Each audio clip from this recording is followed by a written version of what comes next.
Yo, what up mga kamaster? Sa video nito ay papakita ko sa inyo ngayon na babaklasin po natin ng BMX natin at papalitan natin ng kulay. Meron akong nabili dito. Meron akong mga nabiling kulay matte black. Tingnan natin kung okay ba sa bisikleta natin mga kamaster. Meron din akong binili mga accessories. Tara mga kamaster. Sa mga accessories pala, nabili ko to sa Mr. DIY. Shoutout Mr. DIY. Meron tayong rito, pang bomba. Ano, maliit lang. Pwede itong dalhin kahit saan. Napakaganda.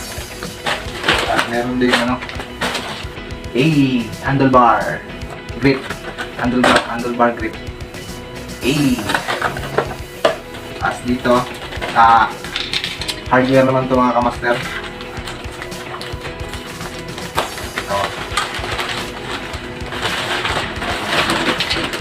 Meron ako itong paint remover,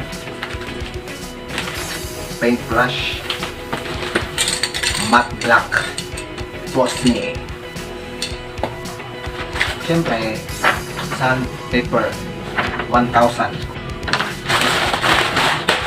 Iinis mo na kayo dito sa area.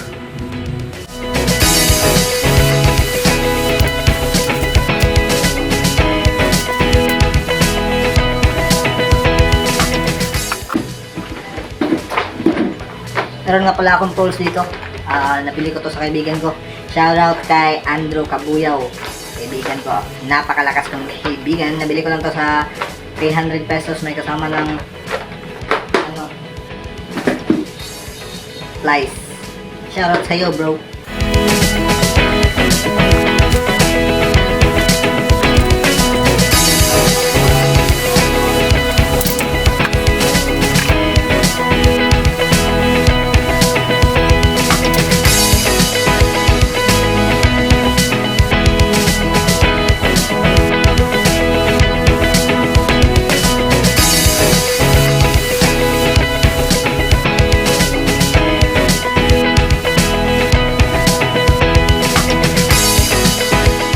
Mga kamaster, bukas na natin tatapusin tong trabaho natin kasi masyado nang madilim at saka hindi ko na nakikita yung ibang mga bolt kasi sa sobrang dilim.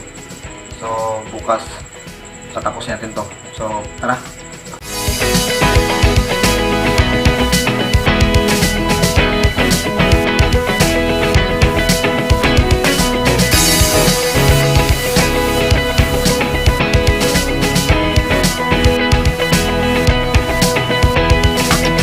Mga kamaster, nakulayan ko na pala ang mga parts ng aking BMX. Matte black po yung nilagay ko.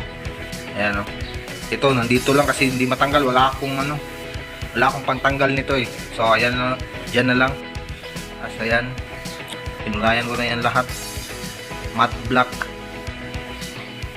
Tapos ito wala akong pangkulay nito kasi wala yung gusto kong kulay kasi ito yung brown, parang dark brown kaso wala.